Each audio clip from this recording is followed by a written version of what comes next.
ลายได้ขอจะคืนก่อนได้บ่าวแอนได้น้องเพื่อนก็อยู่นี่ทีเขานี่มักถ่ายแบบว่าเก็บเขานี่มักเก็บแบบภาพละเอียดได้ความละเอียดคือยังนี่ได้นี่มึงด้วยโหคือผมมีผู้ใหญ่จะดีซื้อให้แน่เนาะเกือบนี่เนาะผู้รักผู้ใหญ่จะดีว่าจังใดเนาะขออนุญาตคือเดือนคือซ่านเด้อเอานั่งอยู่นี่ซะบ่สบายดีสั่งนั่งอยู่นี่เนาะ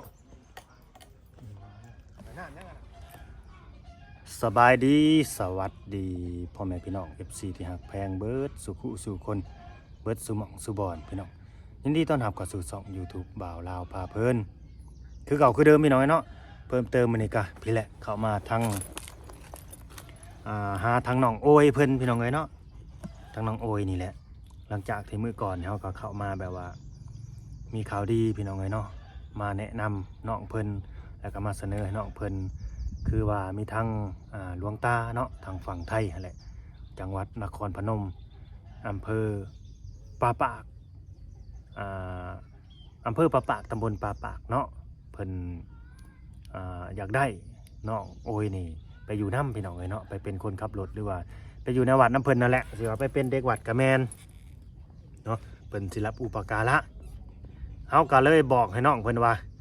บ่พาตัดสินใจเด้อว่าให้คิดก่อนให้นั่งคิดนอนคิดก่อนว่าเนาะแต่ถ้าว่าสนใจอีหลีอยากไปอีหลี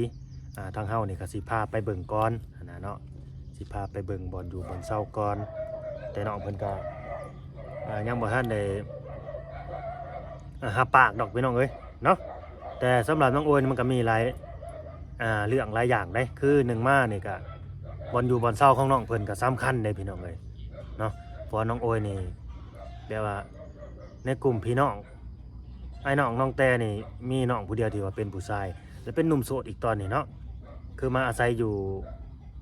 ตอนนี้ก็มาอาศัยอยู่ในเรือนหลังเก่าแต่ว่าเรือนหลังนี้นะมันเป็นอดีตไปแล้วเนาะแต่ก่อนนะเป็นเรือนพ่อเรือนแม่แต่ตอนนี้มันบ่แม่นแล้วมันเป็นของคนอื่นแล้วคือมาอาศัยอยู่น้ำเพิ่นซื้อตอนนี้เนาะไปบ่อะไรอย่าห่างพี่น้องเอ้ยฝากกดไลค์กดแชร์กดติดตามผู้ใดที่ว่าเข้ามาเบิ่งมาชมกันเบิ่งคลิปยาวๆให้น้ำแน่เด้อเนาะเบิ่งคลิปยาวๆให้แน่มันมีกำลังใจในการทำคลิปพี่น้องเอ้ยเนาะนี่แหละเพื่อนเพิ่นก็ดีตอนนี้ก็เขาเจ้าก็เห็ดหัวเห็ดยังเรียบร้อยเลยเนาะแบบว่าบ่ให้งัวให้ยังเข้ามาเลยมีหัวมีห้าวเป็นสัตว์เป็นส่วนเลยได้ทางนักกสิแมนภายนอกขนาดตาคุ้นๆแท้สบายดีคนหล่อโอ้สบายดีคนหล่อเอ็มลอยจะขวดในตี้ขาย่องโอ้สิโจ๊กไอ้ลีได้พี่น้องเลยคนมันใจเนาะเอ็มลอยได้เอ็มร้อยโอ้ย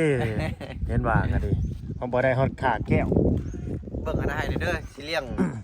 ฮอดเอ็มร้อยเพิ่นเบิ่งยังซ่องมันปิดฉากแล้วได้อ๋อบ่ฮู้มันเป็นซ่องได้นะซ่องน้องสาวปิดฉากแล้วได้ปิดได้จักมื้อจักเดือนล่ะกะโอ้เป็นทิศช่องติดแล้วได้ก็บ่ฮู้ว่าเป็นย้อนหยัง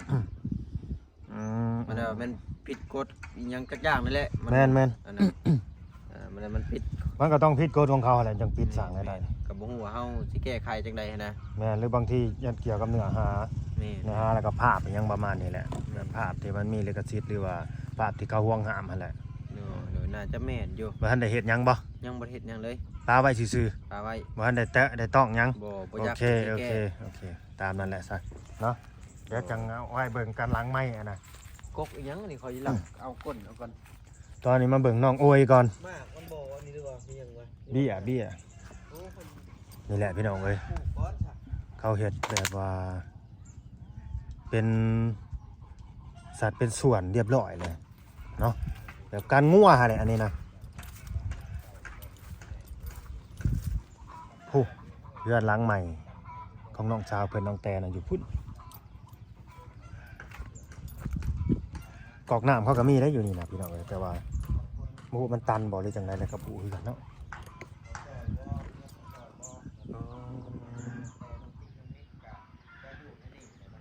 หลังคากึ่งปึ่งอยู่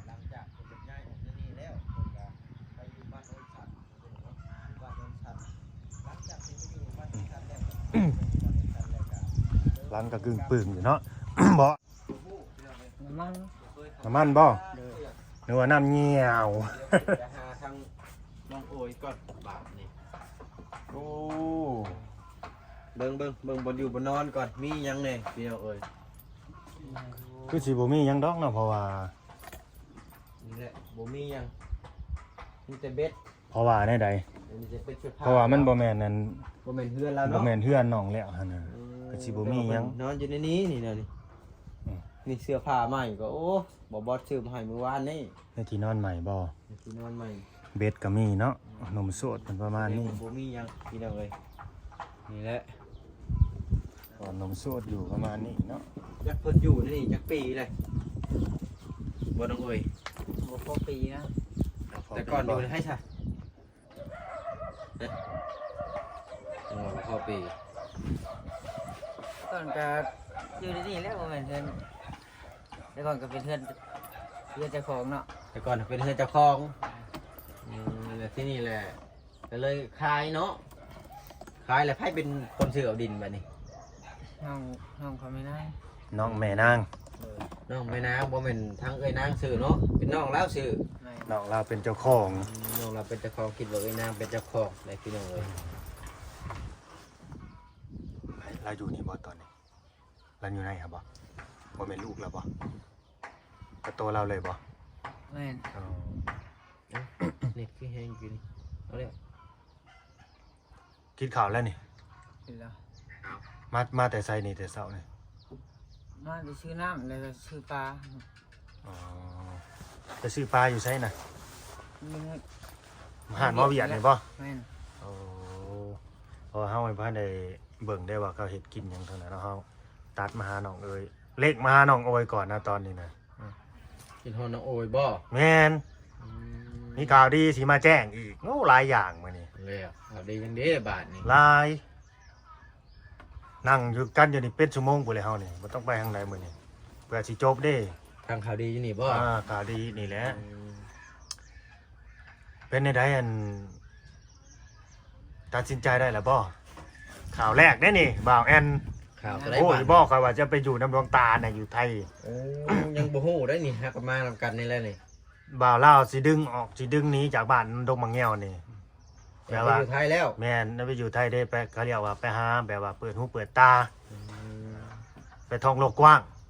คันบ่ออกจากบ้านก็บ่เห็นด่านแดนไกลเพิ่นน่ะ คันบ่ไปหาเฮ็ดก็บ่มีความฮู้ แม่นคันบ่ไปหาเฮียนก็บ่มีความรู้แค่นั้นได้น้องโอ้ย เห็นบ่บ่โอย เลยเลย ตัดสินใจแล้วบ่คิดแล้วบ่ ยังยังบอกว่าได้ ยังบอกบ่ได้ ฮะ ยังเก็บไว้อยู่ เลย ยังเก็บไว้เป็นความลับอยู่ยังบอกบ่ได้อืมและน้องว่าแน่ใดทางน้องแต่น้องยังก็ถามน้องอยู่บ่เขาเห็นดีนํอยู่บ่ ดูเพิ่นว่าเพิ่นเห็นดีนะยุง เห็นดีนํเบิดยังแต่น้องนี่แหละเนาะน้องยังคิดอยู่ตอนนี้ติ น้องยังหนักใจยังกินฮอดบ้านเกิดอยู่ เลย ตุ๊กตาผู้ใดน่ะผู้สาวให้บ่หรือว่าก่อนกลมคักแท้ ตุ๊กตาน้องแท้ อืมก็คือน้องโอยนี่ยังมานอนอยู่ในนี้เนาะ อืม แม่นแหละพี่น้องเอ้ยก็มานอนอยู่นี่เลยแหละแต่ว่าถ้าสิไปนอนอยู่พุ่นก็ได้อยู่ แต่มันก็แนวใดมันบ่คักนะ มันบ่คักเลยแม่นอยู่ฮะเป็นนายกะอันนี้คือแบบเป็นคนเว้าตรงๆเด้บ่แม่นว่าสิให้ไอ้น้องนี่เขาแบบว่า เขาบ่ถือบ่ต้องกันก็ให้หักแพงกันเบิ่งแย่งกันหั่นแหละคือเก่าหั่นแหละแต่ว่าถ้าเฮาสิไปอยู่ในนั้นน่ะ โอ้30,000เลยวะ นี่ ผู้ที่ตามหั่นใด นี่ เฮาสิไปอยู่ในนั้นก็อยู่ได้อยู่แต่เฮาก็สิอยู่ในขอบเขตของเฮาแม่นบ่น้องโอย แม่น พังเด้อบ่ลาวเว้าเด้อ เออ ที่บอกที่เว้านี่คือหักแพงกันได้หวังดีคันบ่หวังดีบ่หักบ่แพงเนี่ยจะเป็นได้ก็เรื่องของเจ้าได้ชีวิตภัยชีวิตมันหั่นนะเฮาก็ต้องแนะนำกันในแนวใดที่สิ่งมันดีๆหั่นนะแม่นบ่ แม่นแหละ อืม ทุกสิ่งทุกอย่างต้องบอกในแนวดีๆะ แม่นบัดนี้บัดผู้หลักผู้ใหญ่ว่ายังให้เฮ็ดกระตุกกระต๊อบให้น้องเพราะว่าอยู่ในหั่นน่ะ เป็นของน้องโอยหั้นนะแต่ก็เฮ็ดก็เฮ็ดได้อยู่บาดนี้ต้องถามผู้หลักผู้ใหญ่อีกบาดนี้ถามคนที่ว่าซื้อดินซื้อดอนให้เขาหั่นนะว่าเขาสิเห็นดีบ่หั่นนะแล้วก็ถามน้องอีกว่าน้องสิให้ไปอยู่นำบ่นะหั่นนะถ้าเกิดเฮาอยากมาปลูกกระตูอยู่ในหันให้น้องอยู่นี่นะ มีหยังก็เฮ็ดกินนํกันหากินนํกันเจ้าหาข่อยหาแบบนี้นะได้มาก็มาสู่กันกินบ่แม่นสิแบบว่าคือผู้หนึ่งไปแล้วผู้หนึ่งรอท่ากินนั่นนี่อ่ะบ่ได้แบบน่ะต่างคนต่างหามันจังอยู่นํกันได้เด้หรือบางทีมื้อนี้จะไปมื้อนี้ค่อยไปแบบสลับซับเปลี่ยนกันมันจังถึกแม่นบ่เราเว้า แม่ มันจังเป็นอย่างซั่นเรื่องเฮ็ดกระตุกกระต๊อบนี่ก็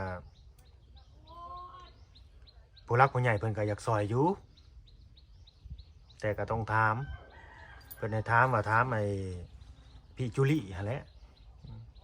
เพิ่นสิให้เข้าไปอยู่นำบ่นะหั่นนะ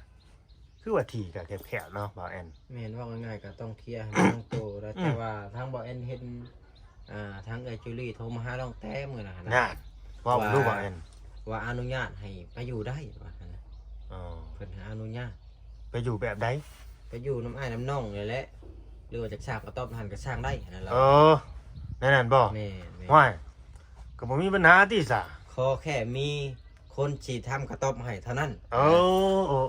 แน่นอนบ่ แม่ได้ยินทางเอื้อยเพิ่นเว้ามื้อน่ะ ก็จะไปอยู่ให้ก็อยู่ได้เนาะ แม่น ก็ถือว่าเปิดไฟเขียวแล้วซะกันเปิดเว้าแบบนั้นเอื้อจูลี่บ่อยากเฮ็ดกระต๊อบให้น้องโอยบ่ซะเนาะหรือว่าจังใด อันนั้นก็ดีได้เนาะ ก็เฮ็ดเฮือนก็ยังเฮ็ดให้น้องก็เฮ็ดกระต๊อบให้อ้ายอีกเป็นสัดเป็นส่วนกัน อยู่ไผอยู่มัน อ เนาะ ยู่ไผอยู่มัน พอแต่ว่ากินน้ำกัน กินนำกัน เฮ็ดหาน้ำกัน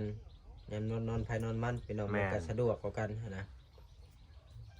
นอนภายนอนมัน แม่ อยู่ในขอบเขตภายขอบเขตมัน แต่ว่าเรื่องอาหารการกินจะสู่คนสู่หาแหละ ซอยกันเนาะ แม่นสลับสับเปลี่ยนกันหอนยามเฮ็ดเวียกเฮ็ดงานหรือว่าไปรับจ้างเฮาก็ไปเนี่ยนี่นะ แต่มันก็กินนำกัน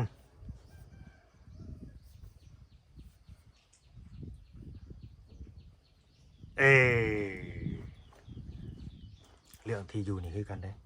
บ่อนอยู่นี่เด้อบ่อนอยู่นี่ทั้งเจ้าของเพิ่นบ่ได้ว่าแนวใดบ่ เพิ่นบ่ได้ว่าเอ้ยออกไปเด้อจังซั่นจังซี่เพิ่นบ่ได้ว่าบ่ อนุญาตให้อยู่ได้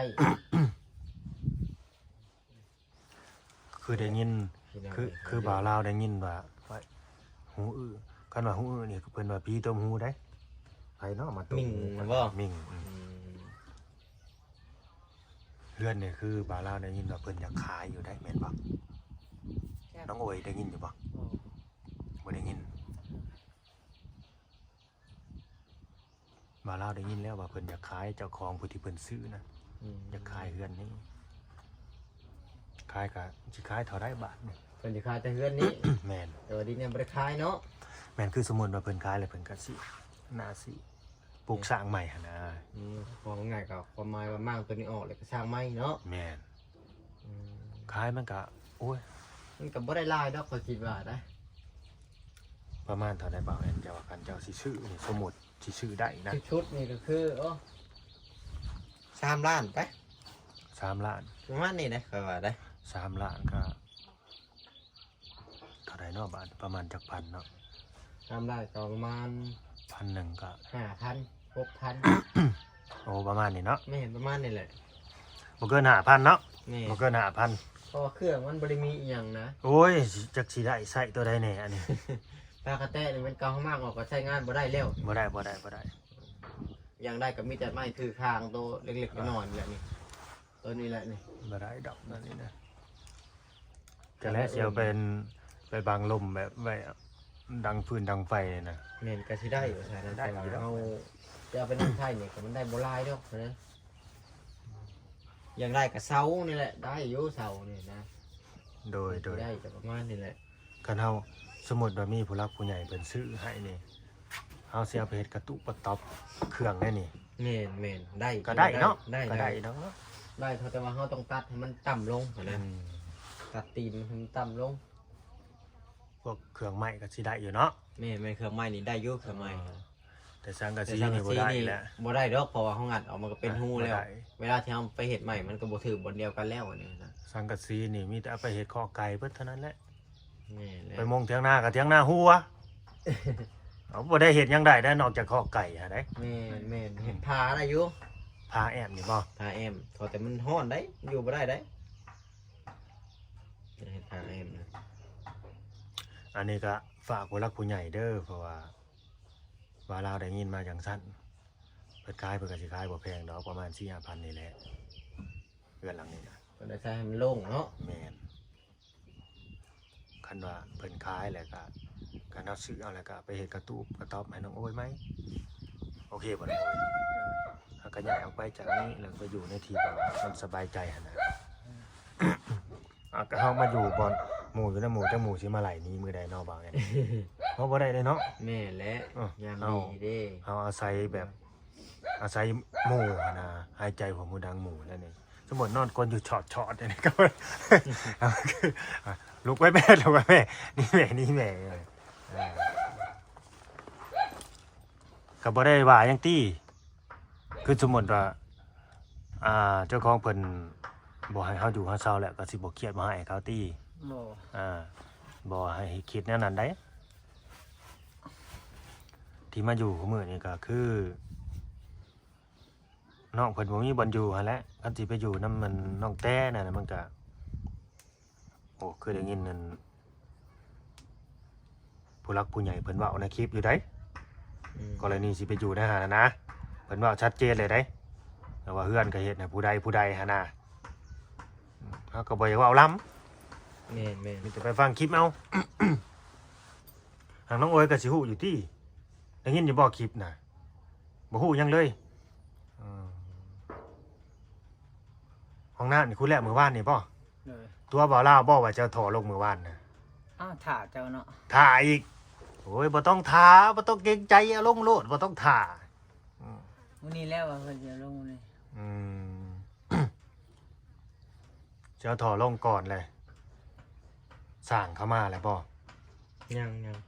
ย สร้างวันจันทร์ตรงนั้นวันจันทร์ คือจะลงก่อนสร้างจ้ะ เขาลงให้สร้าง เอาลงให้สร้างอีก แม่กับบ่ฮู้ว่าเพิ่นสิไล่ไปให้นะหลังจากที่น้องโอยขุดนะ อ๋อ หรือว่าเพิ่นมีรางวัลให้ต่างหากบ่เฮาก็ยังบ่แน่ใจเด้อตัวนี้ โอ้เพราะว่ามันบ่แม่นนั่นแนวใด เพราะว่ามันเป็นเรื่องของสร้าง บ่ นะ แม่ แต่ น ว่า เรื่ น้ อ อง งเอย ของเฮาเนาะ บ่มีแนวเฮ็ดก็เลยให้เพิ่นขุดนะตัวนี้นะ แต่สร้างก็ฮู้แล้วเนาะ แม่นหรือว่าสร้างเพิ่นสมมุติว่าจาก2,500,000สิยกมาให้บ่โอ้ย500,000บ่ประมาณนี้บ่อันนี้เฮาก็ยังบ่แน่ใจนะเดี๋ยวเพิ่นจะเอาแต่2ล้านบ่เพิ่นรวมค่าขุดนะยกตัวอย่างซื่อนะหรือว่าเพิ่นมี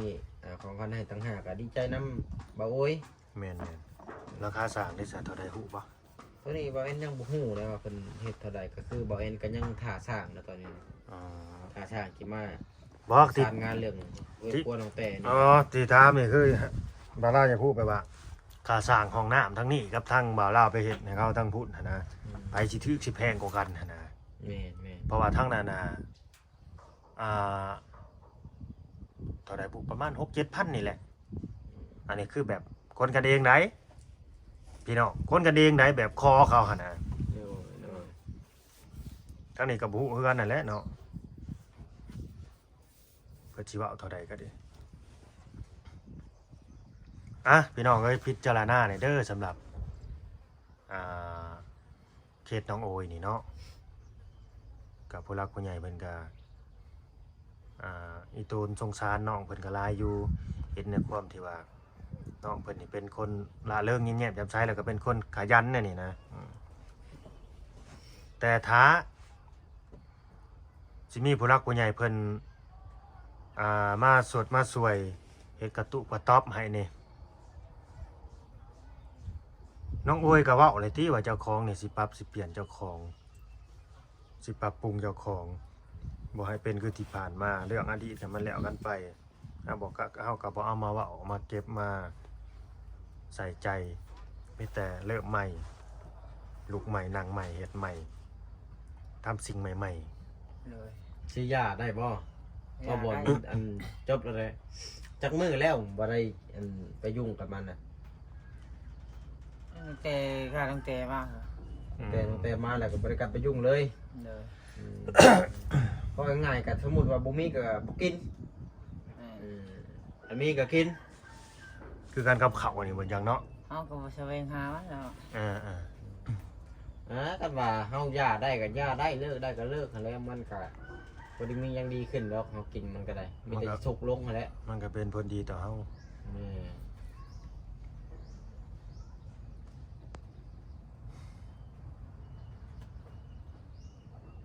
แล้วเลิกได้บ่วันนี้หยุดก็ยังได้แต่สิเลิกบ่ได้บ่หึ เลิกได้แต่หักโดนแบบว่า ให้มันห่างออกบ่ แม่น มันสิบ่ลงแดงบ่สิอย่างแน่นี่บ่ ก็เคยเลิกเลย อ๋อ เคยเลิกแล้วทีนึง เคยเลิกแล้วว่าแต่ก่อน เลิกไปได้จักเดือนน้องโอย เป็นปีปลายครับ โอ้ แต่ว่ายังกลับมาคือเก่า ที่กลับมานี่หมู่บ่กลับมานํหมู่บ่ เป็นนั่นตัวเอง อย่าไปโทษหมู่ซะเนาะ แม่น โทษเฮาเองนั่นแหละโทษจิตใจเฮานั่นแหละเฮาคุมเจ้าของบ่ได้หั้นนะ มีได้ FC หลายๆคนคอมเมนต์มาในคลิปข่อยเมื่อวานนี่อยากให้พาน้องโอยน่ะไปบำบัดเพิ่นว่าหั่นน่ะ ว้ายไปบำบัดเนี่ยคนมันบ่ได้ถึงขั้นบำบัดเนาะน้องโอยมันบ่ได้ถึงขนาดนั้นเด้คนผู้นี้นะ เรายังบ่ได้ลงโจเนาะ แม่นเว้าแล้วก็แพงบ่ บำบัดฮะ อ่ะ อันนี้บ่เอ็นก็บ่ฮู้เลย 3 ล้านติ 3 ล้านเอาล่ะฮู้จักฮอดราคาไปบำบัดบาทนี่ จากเบิด อันนี้ครับไปแค่การสมมุติกันลิ้นเด้อบ่สมมุติว่าเพิ่นสิให้ไปเจ้าก็สิไปบ่ บ่ บ่ไป จ้างเงินก็บ่ไปนะ จ้างเงินก็บ่ไป แม่น อยู่ข้างนอกบ่สิดีกว่า แม่น คันอยู่ข้างนอกสิต้องเลิกคันเลิกนี่เพิ่นสิเลี้ยงครอบครัวพวกเจ้าตลอดไปหั่นนะเขาวน้ำจำปานี่เพิ่นซื้อให้กิน ป้าโตสาธุอะไรกันเนี่ยนะ แต่ว่าของกินน่ะหา หากิน น้ำ เอ แด ง งให้แล้ว อ่า เป็นซื้อให้อยู่สำข้าวน้ำ โพนผู้ใหญ่ใจดีเพิ่นขนาดนั้นเลย เรื่องของกินมันก็สิขาดๆเคินๆแน่ให้แล้ว แม่น ยามให้ยามบ่ให้แน่ให้แล้ว ก็จะว่าแต่ว่า เห็นว่าจะมีคนที่ช่วยแล้วสิบ่เฮ็ดบ่หาหยังบ่แม่นได้เฮ้ย นี่ เฮาก็หาน้ำใด แม่น ว่าเฮาสิบ่อยากได้หยังเลยบ่สิ สิทานกินแต่ข้าว สิกินแต่ข้าวครับมันของกินเท่านั้นบ่แม่นแนวใดเฮาก็ต้องมีแนวอยากได้แม่นบ่น้องโอย เลย คันว่ามีผู้ที่ช่วยเรื่องข้าวน้ำสัมปานโอ้ยสาธุแล้ว นี่แหละคือสิ่งจำเป็นหลักๆของชีวิตคนนะเรื่องข้าวสารอาหารแห้งนี่ถ้าบ่ได้กินก็อยู่บ่ได้บ่มีเหือมีแห้งสิหายใจหรือว่าสิเดินไปต่อ คนเฮาเวลาหิวข้าวนะมันอยากหายบ่งุนงิดบ่หาได้มันเป็นจังซั่นล่ะเอาต่อบัดนี้เปิดคำถามขอยสิจบคลิปเด้ ก็จบคือกันให้แล้วกันนะ จบบ่ แม่นแหละนี่แหละข่อยก็ได้เข้ามาเป็นมื้อแรกๆได้ในนี่นะบ่ให้เข้ามาจากเถื่อได้ โอ้ บ้านหลังนี้นะ อันนี้ก็สิว่าคลิปนี้ก็สิว่ามาแจ้งแบบว่า มีผู้รักผู้ใหญ่เพิ่นอยากเฮ็ดกระตุกกระต๊อบให้น้องหั่นแหละ อืม ก็มาถามก่อนว่าคันเฮ็ดน่ะสิเฮ็ดได้บ่เนี่ยหั่นนะในดินตอนนั้น แม่นเฮาก็มีแต่ว่าให้เบาลีคุยมันขาดหั้นนะให้เบาลีไปคุยนำทางเอยจุลี่หั้นนะ คันเฮ็ดได้เพิ่นก็สิเฮ็ด เฮ็ดได้เพิ่นก็จะดำเนินการหั้นนะ อืม เพราะว่าก็แม่นอยู่อันโทรมาเว้าแต่ว่าอยากให้มันขาดอันนั้นเนาะ แม่น ตกลงเฮ็ดได้อนุมัติแบบร้อยหั้นนะหลังเฮาสามารถตกลงเฮ็ดได้พี่น้องเอ้ย อืมเราก็สิเริ่มดำเนินการ แม่เฮ็ดพอได้อยู่กับห้องหนึงก็โอเคนะเนาะ แม่น ทำนี่นะทำนี่เนาะโอเคแล้วทำนี่ประมาณ5นี่นะ แม่นมันก็สิบ่กว้างกันได้ดอกมาแม่นเพราะว่าที่มันแคบไปนะหั่นน่ะ แม่ ซาเบิ่งฮะแทบสิบ่เหลือที่หยังเลย มีแต่ข้างหน้าบันไดหั่นบ่จักฮะ มีแต่ข้างหน้าอันนี้แหละบนหน้าน้ำช่างนั่นแหละ อ่ะดิ ธรรมดานมาแหละ อันนี้แท้นั้น ข้างหลังมันก็บ่มีแล้วมันเบิดแหละ อืม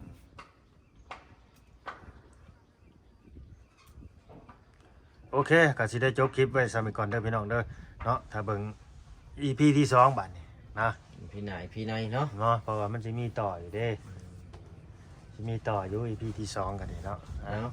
ขอบคุณ FC เนาะจะได้การสู้ๆเป็นกำลังใจให้เด้อน้องโอยเนาะมีผู้ใหญ่ใจดีท่านหนึ่งเพิ่นว่าขออนุญาตเรียกน้องออยได้ไหมว่าซั่นคำว่าโอยนี่เหมือนมันเจ็บว่าซั่น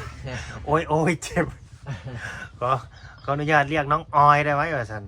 ออยกับออยเนาะออยกับม่วนเด้ก็ตามนั่นแหละขอบคุณ FC เด้อที่เข้ามาเบิ่งมาชมเนาะกับบ่ยาวว่าได้คลิปนี้ก็20กว่านาทีพี่น้องเอ้ยเนาะฝากกดไลค์กดแชร์กดติดตามเป็นกำลังใจให้เด้อพี่น้องส่วนว่าผู้รักผู้ใหญ่เด้อถ้าว่าอยากเข้ามาเบิ่งมาชมแล้วเนาะมีประสงค์อยากช่วยเหลือทั้งน้องโอยเพิ่นเนาะสมทบงบเฮ็ดกระตุกกระต๊อบนี่แหละหรือว่าคันว่ากระตุกกระต๊อบนี่คันว่าเพิ่นอนุญาตให้เฮ็ดเฮาก็ไปเฮ็ดนั้นถ้าว่าเพิ่นบ่อนุญาตนี่ก็ เห็นบ่ได้เนาะ เฮ็ดบ่ได้สิไปห้วยมันก็สิได้หาบ่อนให้น้องเพิ่นละบาทนี่ซื้อดงสิดินไปแน่บ่จักพี่น้องเอ้ย แม่นแหละ เฮ็ดกระตุกกระต๊อบได้บาดนี้ดินแท้นี่บ่แม่นมีเจ้าของเบิดแล้วบ่น้องเอ้ย ไม่มีเจ้าของ เด้ท่านว่าซื้อก็สิบ่ได้อยู่ในนี้บาทนี่เพราะว่าเขามีเจ้าของเบิดแล้ว และเรื่องที่ว่าสิไปอยู่วัดอยู่ว่านี่ก็อันนี้ก็ให้น้องเพิ่นตัดสินใจเอาเองพี่น้องเอ้ยเนาะไปบ่ไปก็มันก็บ่ซ้ายดอกสำหรับน้องเพิ่นเพราะว่าทั้งหน้าเพิ่นก็บ่ได้เร่งรัดเร่งรีบเนาะเอามื้ออื่นมื้อฮื้อหรือว่าเดือนหน้าเดือนฮื้อปีหน้าปีฮื้อก็ยังทันบ่จักอันนี้ก็สุดแล้วแต่น้องเพิ่นแต่สิมาเสียใจนำหลังบ่ได้เด้โอ้ยเสียดายเด้ของดีเอาไปลงเบิ่งเนาะพัดสิว่าได้บ่ให้คิดเสียดายเด้เด้อ คิดอยู่บ่เดี๋ยวนี้ก็เด้ คิดอยู่ คิดหยังเอา คิดไปถามน้องนี่แหละ คิดตามน้องตามนุ่งว่าซั่น เนาะประมาณนี้แหละใช่ เนาะ พี่น้องเอ้ย จบคลิปซะนั่นแหละ คลิปใน สบายดีน้องโอ้ย ไปดี โดยสบายดี